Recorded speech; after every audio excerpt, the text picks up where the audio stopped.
Good morning, everyone.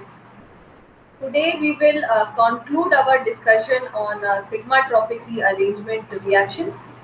In the previous two lectures, we have seen the characteristic of sigma-tropic rearrangement and how we apply frontier molecular orbital approach to such reactions, what are their typical characteristic and their applications. Then we discussed about the types of sigma-tropic rearrangement, that is the Claisen rearrangement reaction and Cope rearrangement reaction. So today we will discuss all the other remaining types of sigma-tropic reactions, and thereby we will conclude this topic today. So another type of sigma-tropic rearrangement is Somlet-Hauser rearrangement. This reaction is a very important type of sigma-tropic rearrangement, especially the 2,3 sigma-tropic rearrangement. So how we name the different type of sigma-tropic reactions we have discussed it in the previous lectures. So this is the Somlet-Hauser rearrangement is aromatic 2,3 sigma-tropic rearrangement of benzyl quaternary ammonium salt. This is my benzyl quaternary ammonium salt, iodide salt. This is quaternary ammonium ion containing positive charge on the nitrogen, and one anion is also present because this is the salt. So this is the iodide salt. So in the Somlet-Hauser rearrangement, there is 2,3 sigma tropic shift. So 2,3 why? Because here another carbon is present, right? So this nitrogen is getting shifted itself. So the quaternary ammonium part, this actually reacts, it shifts itself in the presence of a strong base under the thermal condition in liquid ammonia. You need a strongly basic condition for this, and also thermal conditions are required for such reactions. So this nitrogen actually, along with the carbon, the CH2 molecule, this nitrogen actually shifts itself towards the ortho position. This we have seen in the previous lecture as well. The group actually prefers the ortho position because it is the nearby position, and then one hydride is removed so that the aromaticity can be attained. So here you can see the nitrogen attaches itself here, and one CH3 is removed along with the iodide. So one methyl iodide is removed and you get what your nitrogen atom is attached at this place. So this is simple rearrangement reaction. And what are the characteristics of this reaction? What are the important points regarding it? So this is a simple rearrangement reaction when you do not have any beta carbonyl group. When beta carbonyl group is not present and alpha hydrogen is too weakly acidic for the hydroxide ion induced rearrangement. So you use a amide ion in the liquid ammonia, that is sodium amide in the liquid ammonia. A strong base is required, and the rearrangement takes what? It instead of the 1-2 shift, like in case of the Claisen rearrangement. Claisen rearrangement you saw 1-2 shift, but here in the this type of Somlet-Hauser rearrangement you get a 2-3, or you say 3-2 type of sigma tropic rearrangement. So this is what? This is the Somlet-Hauser rearrangement, and it is different from the Stevens rearrangement, in which 1-2 shift takes place in the presence of in the absence of amide ion. So when you take the amide ion in the ammonia, now the 2-3 shift takes place. So again you can see this was a reaction similar to the previous slide. This is my quaternary ammonium ion, in which the nitrogen is containing positive charge on it, and it has changed its position, and now it is at the ortho position to the group already attached here. So here we get a CH3 left, and the end with 2 methyl, it moves toward the ortho position to it. So this will be a 2-3 sigma tropic rearrangement. So how you can it 2-3? So 1-2-3. So from the second position, it is moving towards the third position. So you call it a 2-3 sigma tropic rearrangement. And when it is taking place, in the aromatic quaternary ammonium salt in the presence of amide in the ammonia strongly basic condition by 2-3 shift, you call it Somlet-Hauser rearrangement. So this Somlet-Hauser rearrangement, it displays all the characteristic of a particular pericyclic reaction, just like the other sigma-tropic rearrangement. It is symmetry driven, and it is showing the stereo selectivity, and it is displaying the thermal characteristic taking place via a concerted mechanism and a cyclic transition state. So all the characteristic of a pericyclic reaction, they are also displayed by this Somlet-Hauser rearrangement. So now let us discuss the mechanism. What is the mechanism of this shift? So this is an intramolecular reaction, only one substrate is involved. This is my aromatic quaternary ammonium salt, and this is containing a CH2 group with the quaternary ammonium ion. So in the presence of NH2 minus, that we have seen that it is very much required that NH2 minus ion, the amide ion, should be present in your medium. This will initiate your reaction. So in the presence of this NH2 minus ion, now what will happen?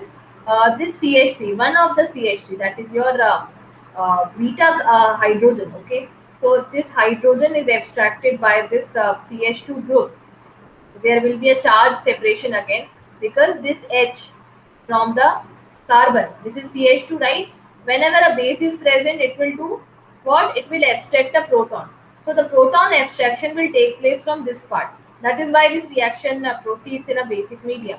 So this NH2 will abstract one proton from this CH2, and now it becomes CH minus. A negative charge is developed here due to the presence of negative charge. Now one proton from this CH3, because this is the nearest to it. So one proton from this CH3, it will go to the this carbon, and now what will happen? The negative charge is now on the this type of this side of your methyl group. So it becomes CH2, and this becomes CH2 negative. Now this CH2 negative, it will undergo the 2,3 sigma tropic shift. Okay, so it is only in the third step of the reaction that the 2,3 sigma tropic shift is taking place. So this CH2 minus, it attacks on the third position. Okay, this is the second and this is the third position. So this is attacking on the third position. Now what will happen? The negative charge will be transferred here, and this H, the hydride ion, will be removed from this position, and the aromatization will be achieved by such proton abstraction. After this, this hydrogen will be attached to the CH2 negative. So at the end, after the your aromaticity is achieved, this will be your product. So there will be 2-3 shift from the second position to the third position. Your quaternary ammonium is shifting.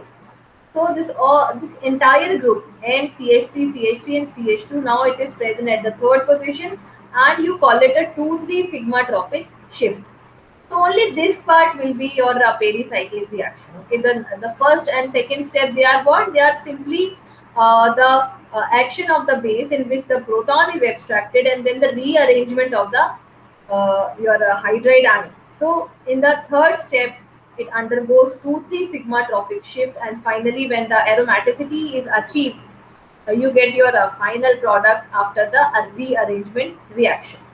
So let us discuss these steps in detail. In the first step, what happens? There is removal of proton from the benzyl quaternary ammonium salt in the presence of base. So what base we used in this reaction?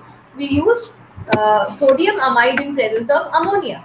So this base, the strong base, it abstracts one proton from the CH2 group, and it forms what? Nitrogen light. What is nitrogen light? Here you can see this is the nitrogen light. Yes. This is the nitrogen light. Light is in which you see the charge separation within the same molecule. So this is the nitrogen light in which the carbon is containing negative charge and nitrogen is containing positive charge. So this is the formation of nitrogen light due to separation of charges and abstraction of the proton by amide ion. Now in the second step, The nitrogen light is obtained by the transfer of proton from the ammonium methyl carbon to the benzylic carbon. Now it will undergo the transfer reaction. Okay, so hydride is transferred from the ammonium methyl carbon to benzylic carbon. So this is my ammonium methyl carbon.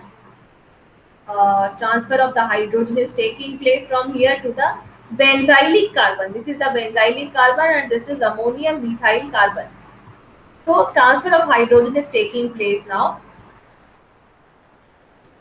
So it should be noted that the light obtained by abstraction of more acidic benzylic proton, it cannot undergo 2,3 sigma tropic rearrangement.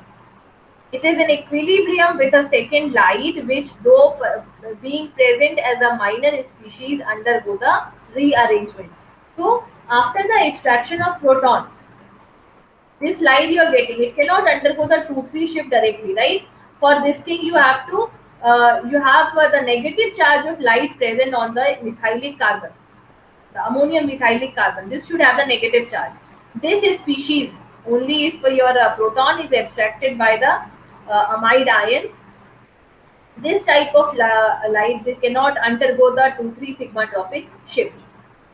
For the 2,3 sigma tropic shift now, there should be the rearrangement of the negative charge on this methylic carbon, right, from the benzylic carbon. This is the condition here. These two species, they remain in equilibrium with each other, and this is the minor and this is the major product. Only this minor species, after the rearrangement of hydride, this undergoes the 2,3 sigma tropic shift. In the third step, the reaction 2,3 sigma tropic shift occurs at the ortho position of aromatic ring, and aromaticity is lost in this step. So after the 2,3 shift, we know that aromaticity is lost because now what happens now, you have one group attached here, and the double bonds are shifted like this, and another double bond is between the benzylic carbon and the ring. So here what happens now, aromaticity is lost. Now you know that the aromatic compounds, they are very stable, and if a compound is having the aromaticity in it, it will try to reattain the aromaticity. So this intermediate, this will actually, this wants to achieve the aromaticity because that will be the most stable position. So one hydrogen from this place, this hydrogen, it will be now extracted. So, how the aromaticity will be achieved? In the last step of the reaction, the rearranged isomer rapidly tautomerizes to give the aromatic product. So as a result of the tautomerization here, this hydrogen is getting shifted on the benzylic carbon, and now we get a methyl group here and this tertiary amide group here. So in this manner, in the fourth step, aromaticity of the compound is achieved, and therefore you get a stable product. But remember that only by the proton abstraction from the benzylic carbon by the amide ion, this will not ensure the 2,3 sigma tropic shift. For the sigma tropic shift to occur, the methylic carbon, the ammonium methylic carbon, this should contain the negative charge. Then only it will be able to attack on the ortho position. So, therefore, the two species which are in the equilibrium during the reaction, the one part, the species which is the major part of the equilibrium product, this cannot undergo, right? But the minor species of this equilibrium, this can undergo the 2,3 sigma tropic shift. So this was the mechanism of Somlit-Hauser rearrangement reaction. Now let us see the different examples. This is also possible in case of other type of similar compounds. Like here you can see we have a sulfur atom attached, and it is containing two methyl groups. So it is also containing the positive charge when you are using the alkaline condition. Now transfer of this sulfur group takes place to the ortho position. One methyl group remain attached at this place, and your sulfur with one methyl is actually present on this part. So in this reaction you get two different type of products. and they are actually due to their position. You have actually the ortho position available at this point, so this group can come here, and at the same time, during the transition state, one Cl is lost. So another ortho position becomes free, and this type of isomer is also found. Then in the second reaction, you can see again we have a quaternary ammonium salt, right? And it will move to the position ortho. So this nitrogen, this can actually move to the ortho position next to it, and this type of product is formed where your NMe2 group is attached next to the next carbon. So these type of reactions, they are actually extension of Somlet-Hauser rearrangement reaction, and you can consider them as an example, as an extension of Somlet-Hauser rearrangement reaction. Then for the Clavin rearrangement reaction that we saw yesterday, there is another modification to the rearrangement is possible, known as the Ireland-Clavin rearrangement. So this is a variant of the Clavin rearrangement where your allyl ester of a carboxylic acid undergoes the rearrangement instead of the allyl vinyl ether. So in the case of Clavin rearrangement, we saw that allyl vinyl ether or aryl vinyl ether, they are undergoing the rearrangement, 1,5 rearrangement or 1,3,3,3 rearrangement. But in the case of Ireland Clavin rearrangement, here the molecule that is undergoing the rearrangement reaction, it is allyl ester of carboxylic acid, and this is undergoing the rearrangement. So the conditions are mentioned on the arrow. Now what happens here?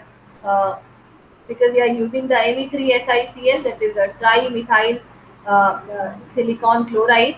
So when you are using this, first of all your oxygen contains a SiR3 in the intermediate, and then after some time what happens, your the OH, the group here, this actually migrates, and you get an acid as a result in the product form. So, as a result of this rearrangement reaction, what happens? The carboxylic acid is formed as a product. So, this sigma bond is actually shifted at this place. Double bonds have changed their position, and now when you hydrolyze it, you get what?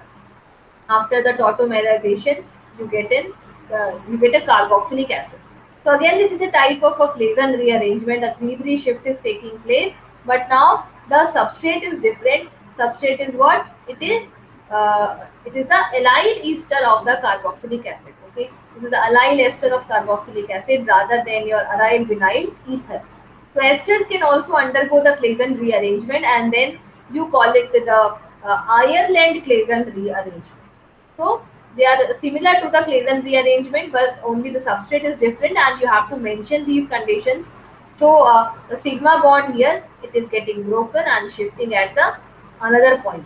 So 1, 2, 3, 1, 2, 3. So it is shifting to 3 and 3 position. You call it a 3-3 rearrangement. But because the substrate is an ester, you call it Ireland Clavin rearrangement.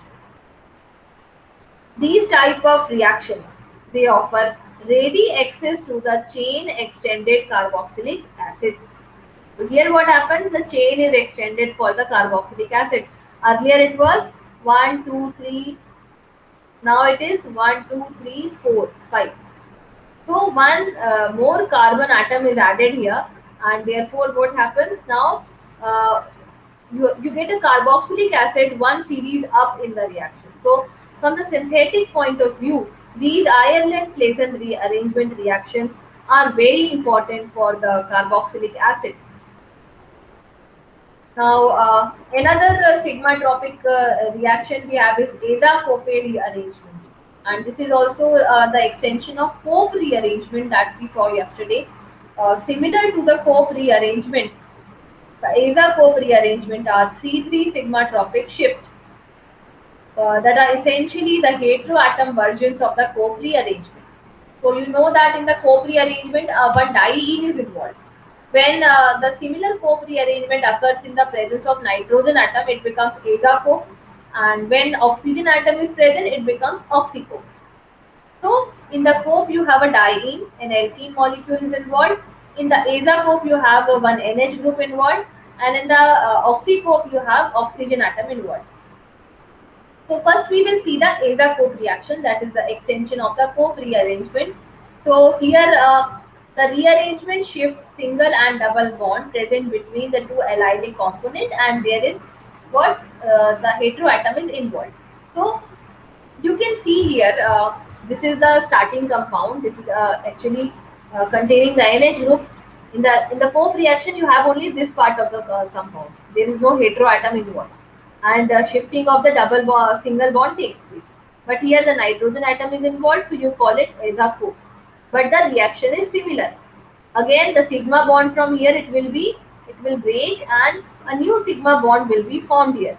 So as a result, in your product you get a compound containing similar to secondary amine, right? If the compound is similar to secondary amine, but what has happened? This sigma bond is simply broken and shifting at this place, and the double bonds have changed their position accordingly. So this is aza-cope reaction, occurs in the thermal condition similar to the cope rearrangement. The thermal Aza-Cope rearrangement, it proceeds superficially as predicted by the Woodward-Hoffmann rule, and in the Aza-Cope rearrangement, numbering is based on the location of the nitrogen atom in the molecule. So here we have nitrogen atom in the molecule, so the numbering will start from here. This bond is getting broken, so 1, 2, 3 and 1, 2, 3. Now the new bond is formed between the third and third atom, so it will be 3-3 rearrangement. According to the Woodward-Hoffmann rule, these reactions proceed superficially. Now, due to the presence of charged nitrogen atom and thermoneutrality, the cationic 2-aza-cope rearrangement takes place at temperatures 100 and 200 degrees Celsius lower than the corresponding cope rearrangement. So, this is the case of your cationic 2-aza-cope rearrangement, in which you have, in the cationic rearrangement, you have positive charge on the carbon atom. Then what happens in such case? Here you can see the positive charge is present on the nitrogen atom. So it is a thermoneutral reaction. There is no change in the charge. The sigma bond is getting broken from here and shifting at this place, and double bonds are changing their position. So the reaction is very similar, and it maintains the positive charge on the nitrogen atom. So this is also similar to the cope rearrangement and taking place at a temperature of 100 to 200 degrees Celsius. This is due to the presence of charged heteroatom in the molecule, which drops the activation barrier for the reaction. So this reaction takes place at a much lower temperature and easily. Now compared to the cationic 2-aza-cope rearrangement, 1-aza and 3-aza-cope rearrangements are less common. So because of the presence of this positive charge, the cationic 2-aza-cope rearrangement reactions are very common. Your cationic aza-cope rearrangement, they has been known to proceed via the catalysis, which is suggestive of ionic or even di-radical mechanism in some cases. So, in contrast to the other type of pericyclic reactions, a charged species is involved here, and then it is also containing dipolar nature. So, the different transition state that could be present during the cationic aza-cope is shown here in the simplest form. The ionic nature of this reaction allows the lowering of activation barrier and therefore promoting the reaction. So these are the transition states that could be possibly present in the reaction. Here you have a concerted transition state, that is in which you have a positive charge present on the nitrogen atom. Then after the shifting of the bonds, in that this is your dipolar transition state containing both positive and negative charges. And finally you have a diradical transition state in which your bond is getting broken from this side. This sigma bond has to be broken, right? So when it is broken, you can get a diradical transition state as well, where two electrons are present on each of the carbon atom. So this is the somewhere at the time when your bond is getting broken and new bond is getting formed. So soon what will happen? These unpaired electron, they will be shifted at this position, and then a bond formation will take place at this position. 3-3 bond formation will take place. But your nitrogen is at the second position, so you call it 2-azacope reaction, and that also in the containing the positive charge, so it becomes cationic 2-azacope rearrangement reaction. Now the synthetic utility of cationic 2-azacope rearrangement, it arises when this coupled with the Mannich cyclization reaction to proceed ethyl substituted pyrrolidines. So this is a reaction that is coupled with another chemical reaction and generating a compound of synthetic interest. So these pyrrolidines, they are important precursors for the natural product, like the alkaloids. So Azacope-Mannich reaction is a synthetically useful reaction for the cyclization. So how it is taking place, let us look at this diagram. This is the 2-azacope molecule, right? Cationic 2-azacope rearrangement reaction. Nitrogen is present at the second position containing a positive charge, and you have these substituents present on your molecule. Then it undergoes the rearrangement, so this bond will break and this will be shifted at this position. Double bond will change their position like this. So this is the pericyclic part of the reaction, that is the cationic 2-azacope rearrangement. Now the second part is the Mannich cyclization. So you can see that this double bond is present here. So this is the enol form, and in the enol form it will slowly tautomerize itself to the keto form. So this hydrogen will be abstracted from this place and it will be getting shifted to the carbon nearby, and therefore you will get what? You will get some aldehyde. So the CHO group is present here, right? So you're getting a aldehyde and the cyclization is taking place. So the charge on this nitrogen atom, it is removed, and the shifting of the electrons, shifting of the double bond, it causes another bond to form at this position. So finally, in this reaction you are doing what? Cyclization of the ring is taking place.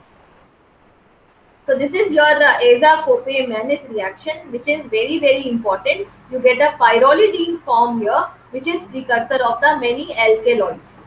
So in the natural formation of the natural products, which are mostly what? Alkaloids. This reaction plays a very important role. This coupling of cationic azacope and the Mannich cyclization leads to the thermodynamic bias towards the single rearrangement product. Since the Mannich cyclization is irreversible and its product, an acyl substituted pyrrolidine ring, more stable than that of the initial rearrangement. So the reaction is proceeding like this. First, your cationic 2-azacope rearrangement is taking place, and the product formed here, it is getting consumed in the Mannich cyclization. Now, the Mannich cyclization is the irreversible process. It can occur only in the one direction. So, what will happen? Your equilibrium at this point will shift towards the right because the product is continuously being consumed for the Mannich cyclization. So, what will happen? Single product will be formed after this reaction, and you will not get any byproduct. Generally, in the rearrangement reaction, it is possible that you can get two or more byproducts, but here what happens, due to the thermodynamically favored position, this product is continuously getting consumed for the cyclization. So only single product formation will take place and the reaction will be thermodynamically favored. Now, another extension of this cope rearrangement is oxycope rearrangement. So, in the oxycope, like I told you, you have oxygen atom present, right? In the azacope, you have nitrogen, and in the oxycope, you have oxygen.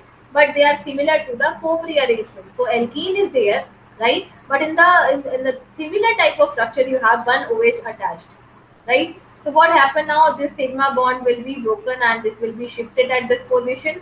So the double bond will change their position accordingly, and as a result of this, you get enol structure, and it tautomerizes quickly and converted itself into the keto form. So again, you can see in the case of oxycope rearrangement, the reaction does not stop after the rearrangement. Rather, it undergoes the tautomerization and therefore results into the formation of product. So the oxycope rearrangement, they involve allyl vinyl carbenols, and these rearrangement also proceed via a cyclic chair conformation.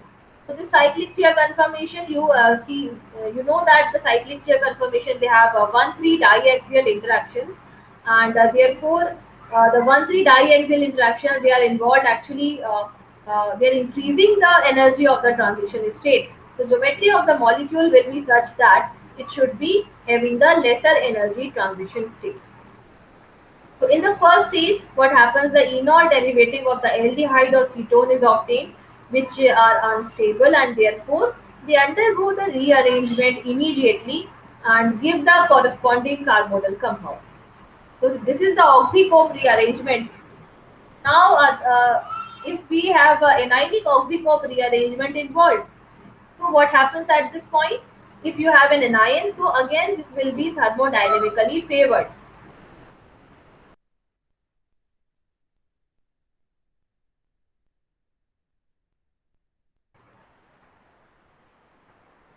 So just like in case of the azacope rearrangement, in which the positive ion was present on the nitrogen and it was facilitating the direction thermodynamically. Here in case of the oxycope rearrangement, the anionic oxycope have more thermodynamically favored because they are driven by the low activation energy of the reaction.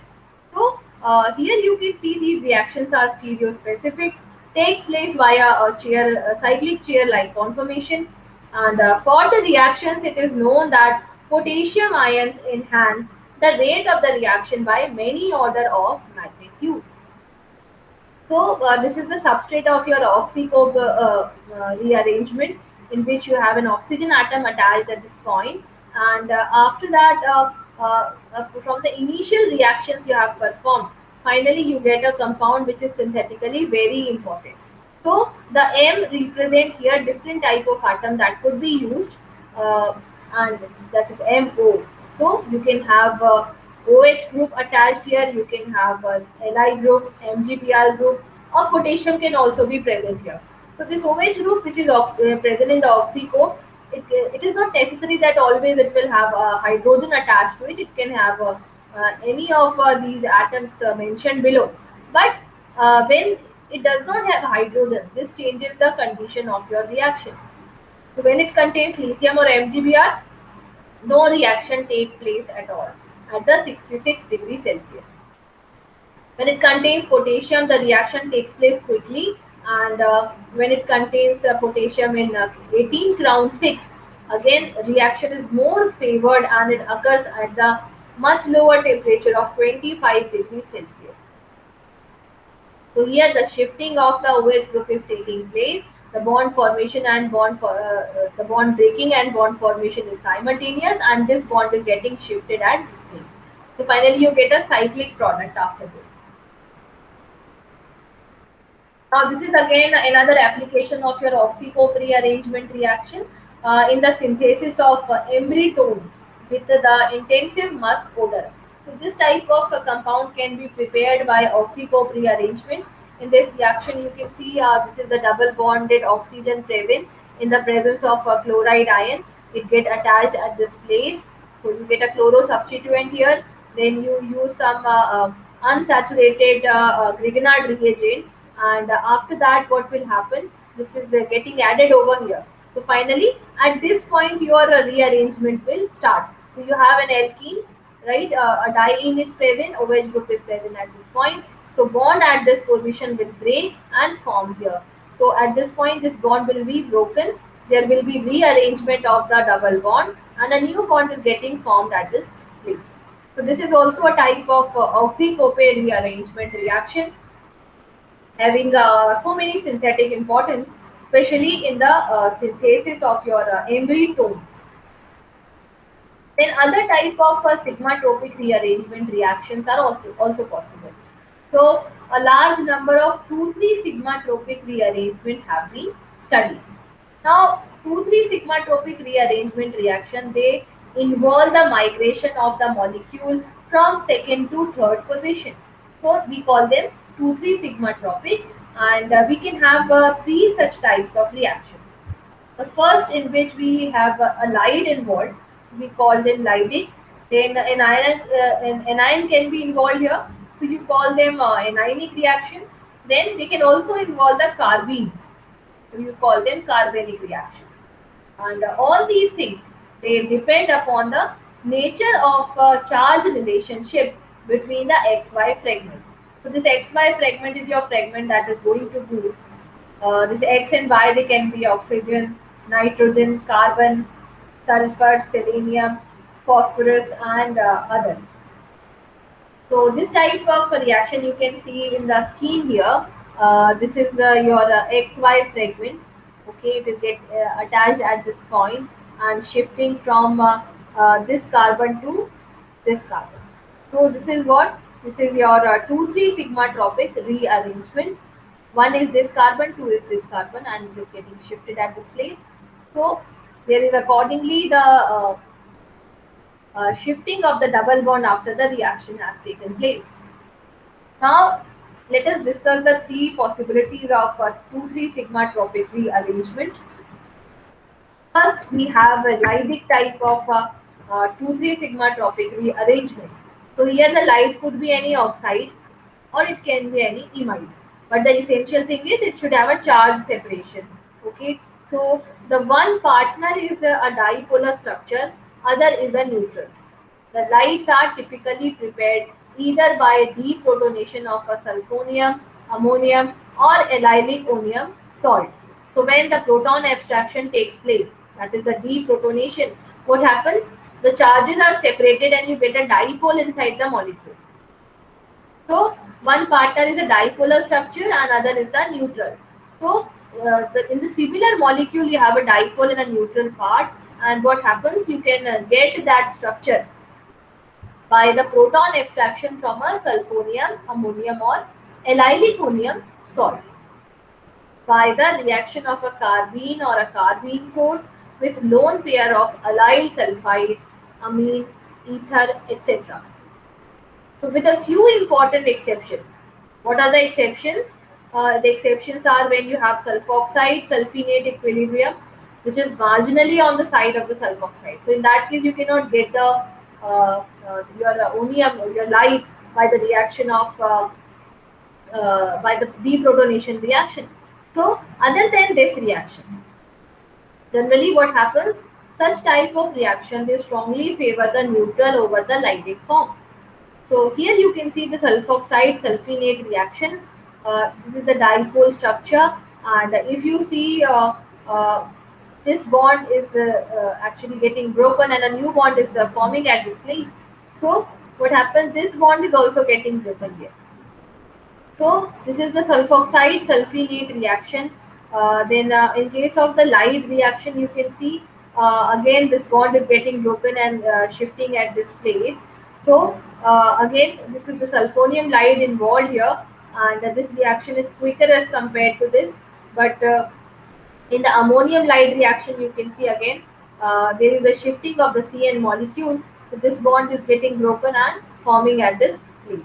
So this is the 2,3 sigma tropic rearrangement when you have a light involved. So generally a neutral form is favored over the Lydic form. So these reactions are quicker. Then you can have anionic form involved in the sigma tropic rearrangement.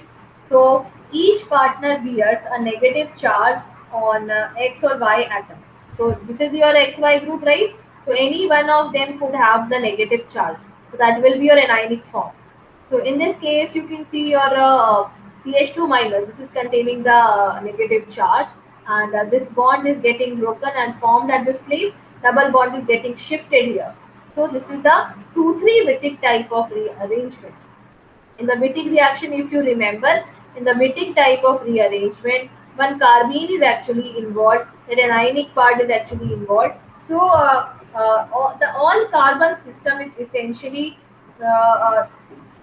but systems where the negative charge migrates from carbon to a heteroatom like oxygen or sulfur, they are quite common. So charge is getting migrated from carbon to the oxygen atom. Now this molecule is more stable. So this will undergo the 2,3 Wittig rearrangement. Like you can see, The arrow towards the forward reaction is greater than the arrow towards the backward reaction. Similarly, you can see the negative charge is carried out by the carbon atom, but in the product it is shifted to the sulfur.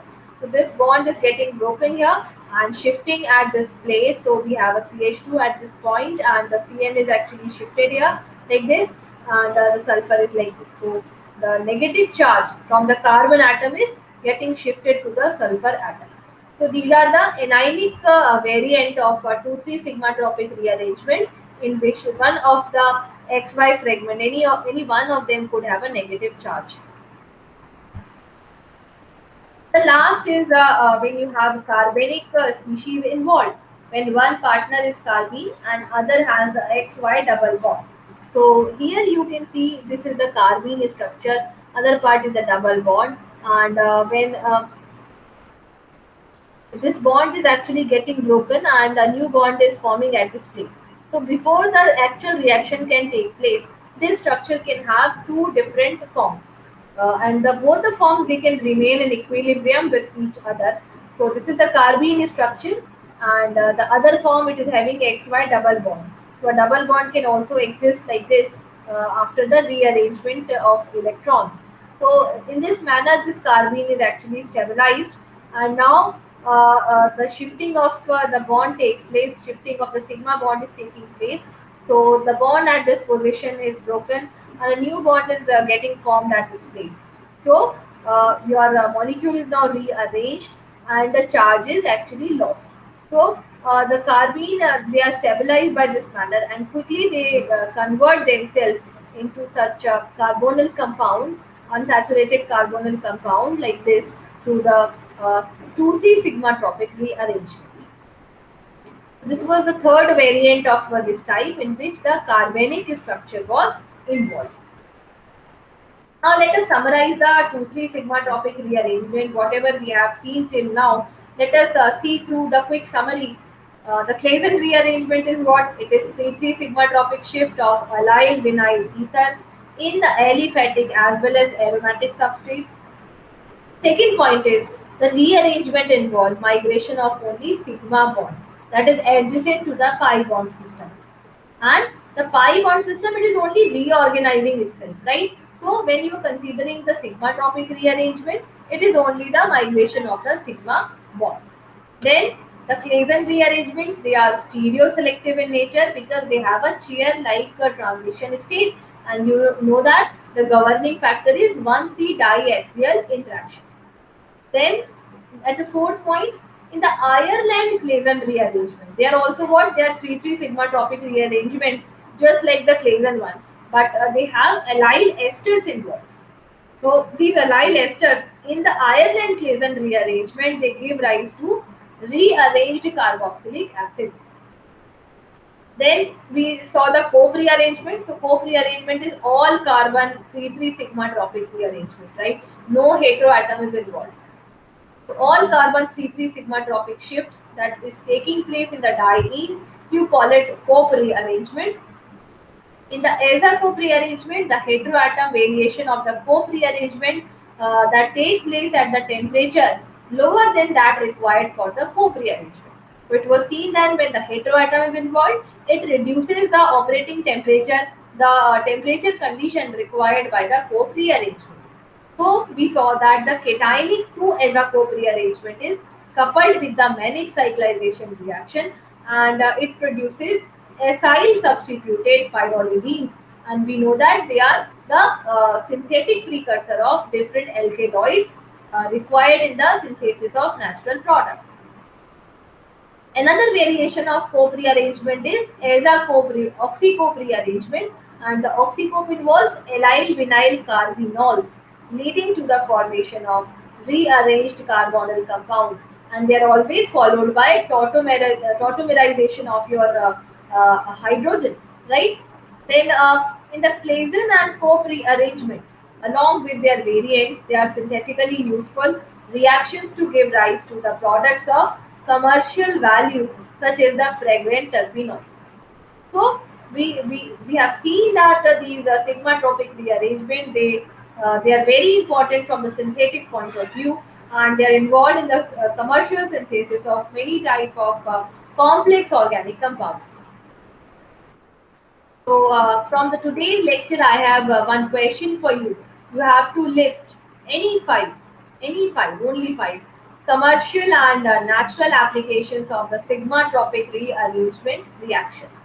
You have to do the literature survey, and then you have to find out which are the important reactions taking place at commercially or in the nature itself which involve the sigma tropic rearrangements.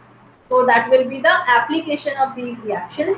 So you have to dwell through both the commercial and the natural field, and you have to list only five such applications along with the reaction and the schematic diagram. So that is all from my side for today's lecture.